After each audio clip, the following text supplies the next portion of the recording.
Salut à tous et bienvenue sur la chaîne d'Astuces et Conseils. Tout d'abord, je souhaite la bienvenue aux nouveaux abonnés.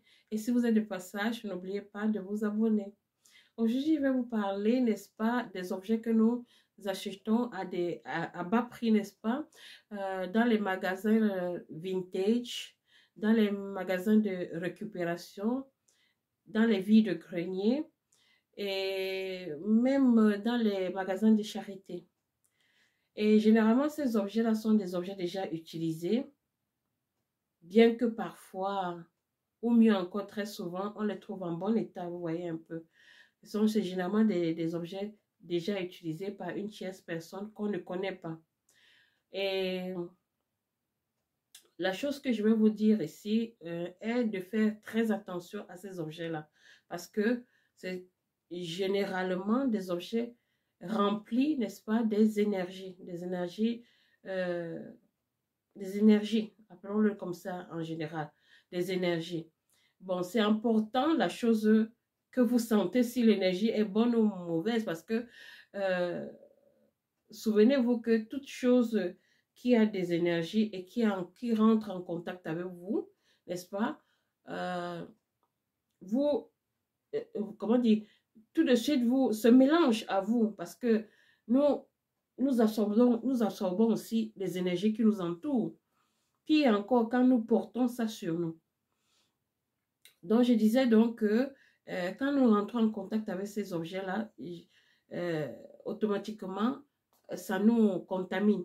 C'est-à-dire, ça nous entre dedans et ça commence à rejouer sur notre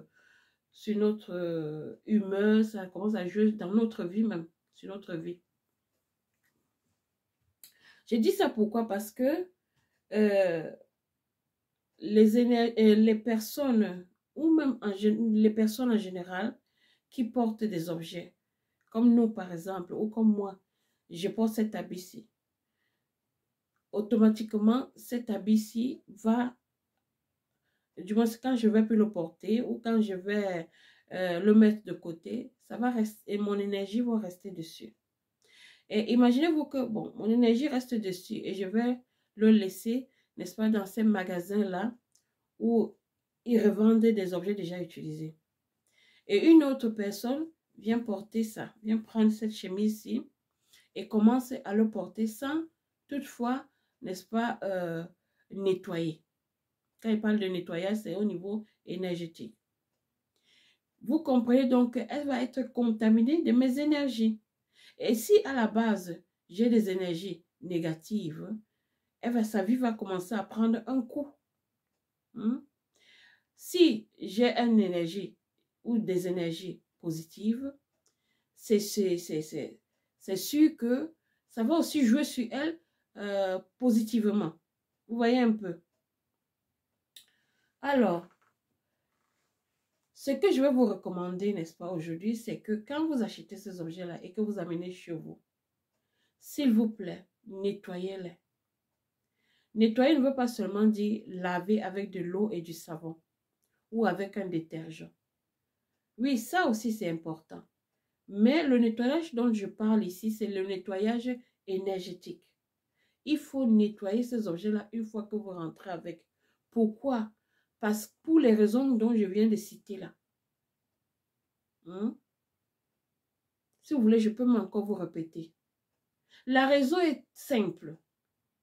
La raison est que quand vous achetez des objets déjà utilisés par quelqu'un que généralement vous ne connaissez pas, même parfois par quelqu'un que vous connaissez, cet objet-là renferme une partie des énergies de la personne qui le possédait avant.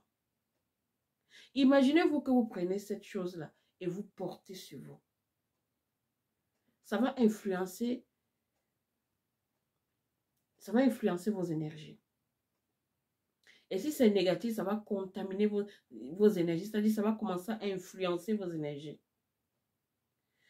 Et ne soyez pas surpris que demain, vous commencez à avoir des choses qui ne vont plus, qui tournent en rond dans votre vie.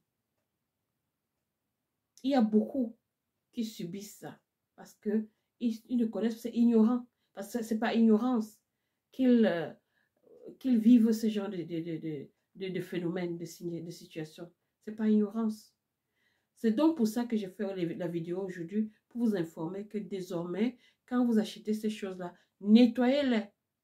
Il faut les nettoyer une fois que vous êtes rentré avec à la maison.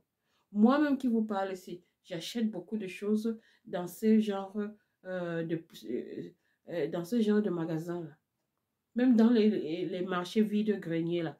Je vais souvent faire un tour là-bas parce que il faut se dire la vérité. Parfois, ou mieux encore, très souvent, on peut trouver des objets de valeur à des prix vraiment dérisoires. Oui, dans ces trucs, dans ces magasins-là, dans ces trucs de vente-là, on peut facilement trouver des trucs de valeur à des prix vraiment dérisoires. Je me rappelle, il y a eu ça c'est entre parenthèses, ce que je vais raconter là. Il y a un programme sur YouTube que j'avais vu une fois et on parlait des vide-greniers là. Comment ça aide. Il y a des familles vraiment qui se sentent soulagées sur le plan économique, n'est-ce pas? En allant dans ces lieux-là. Parce qu'ils réussissent à décorer la maison en achetant les meubles dans ces trucs-là à des prix vraiment dérisoires. Et des meubles de qualité, hein, parfois de qualité. Alors, dans ce programme-là, on montrait un monsieur, c'était même un jeune homme, je pense que c'était un étudiant, qui était parti dans le vide-grenier là. Il a vu un ancien modèle des sacs Louis Vuitton. C'était une pochette. Une pochette, c'était un petit sac, quoi. Et dans cette pochette, vous savez que les trucs de Louis Vuitton, souvent, mais aussi les cadenas. Dans cette pochette-là, il y avait une poche qui avait une petite, il y avait la fermeture et il y avait le cadenas.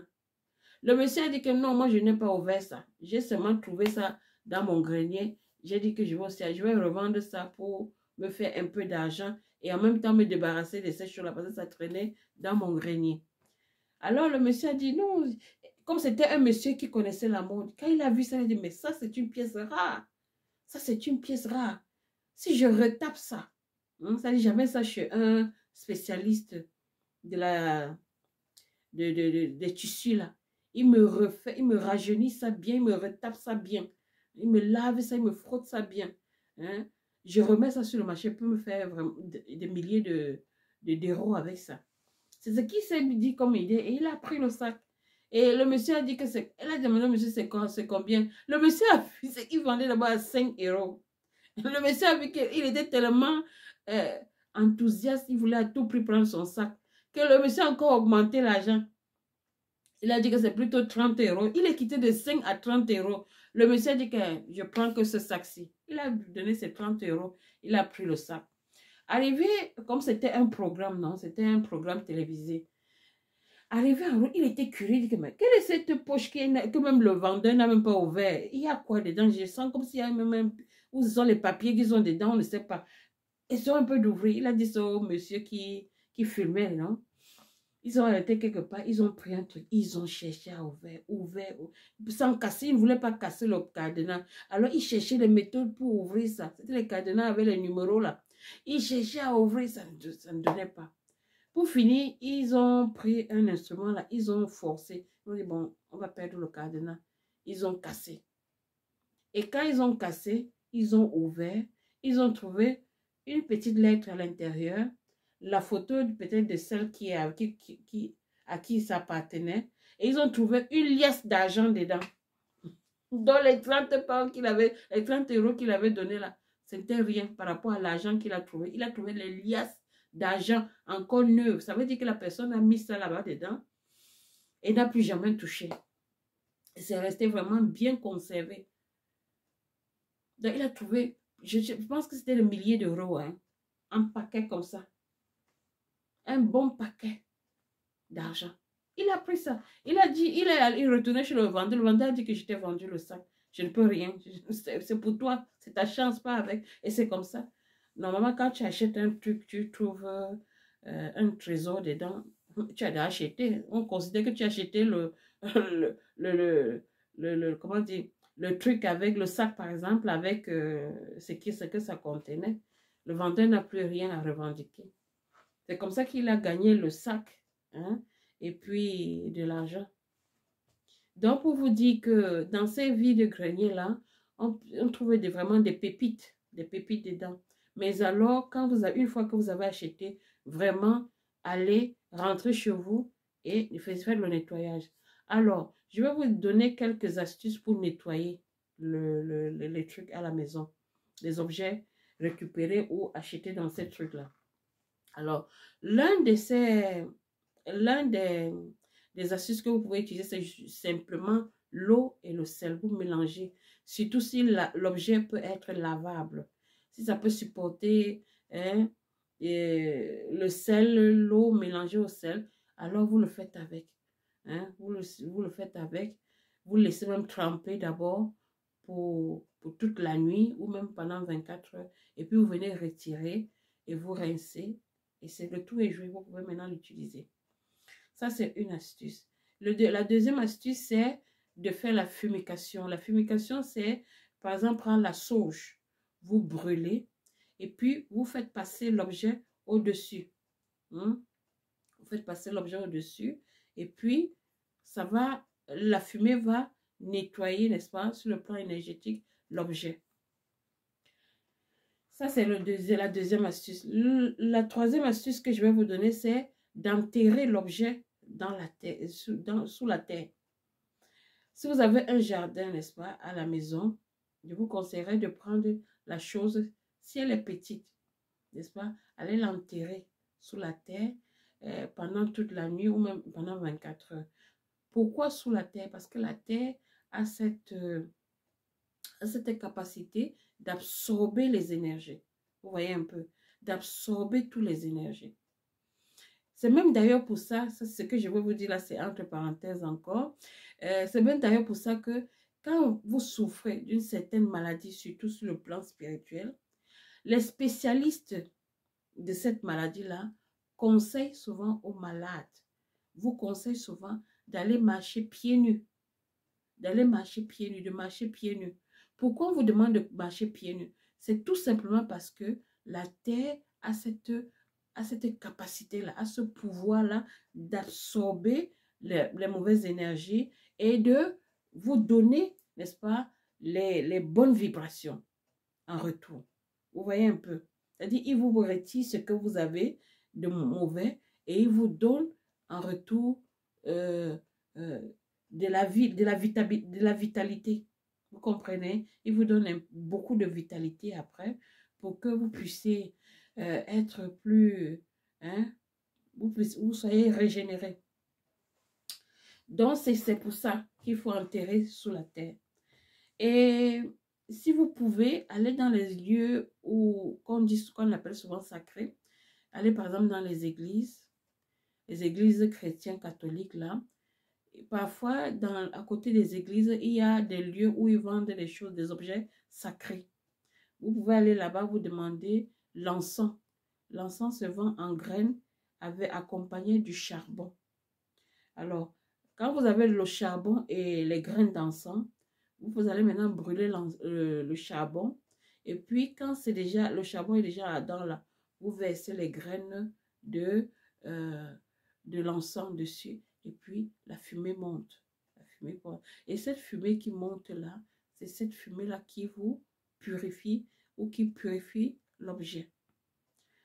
Dit ceci, je vous ai dit pratiquement comment faire pour purifier, n'est-ce pas, les objets que vous achetez dans les vide-greniers ou dans les boutiques de vintage.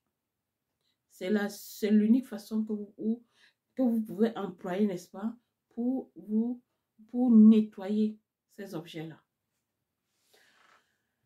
Alors, je crois que j'ai tout dit dans cette vidéo en ce qui concerne la thématique d'aujourd'hui. Je vous souhaite beaucoup de bonheur et surtout de prendre soin de vous. Car la santé, c'est la base de votre réussite. S'il n'y a pas de santé, vous ne pouvez rien faire. Or, s'il y a la santé, vous êtes capable de bousculer tout le monde entier pour faire ce que vous voulez. Vous voyez un peu. Donc, prenez vraiment soin de vous. Faites des choses qui vous font du bien. Faites des choses qui vous mettent à l'aise. Faites des choses qui vous font avoir moins de stress. Likez, partagez, laissez des gentils commentaires. Et on se dit à plus. Bye bye.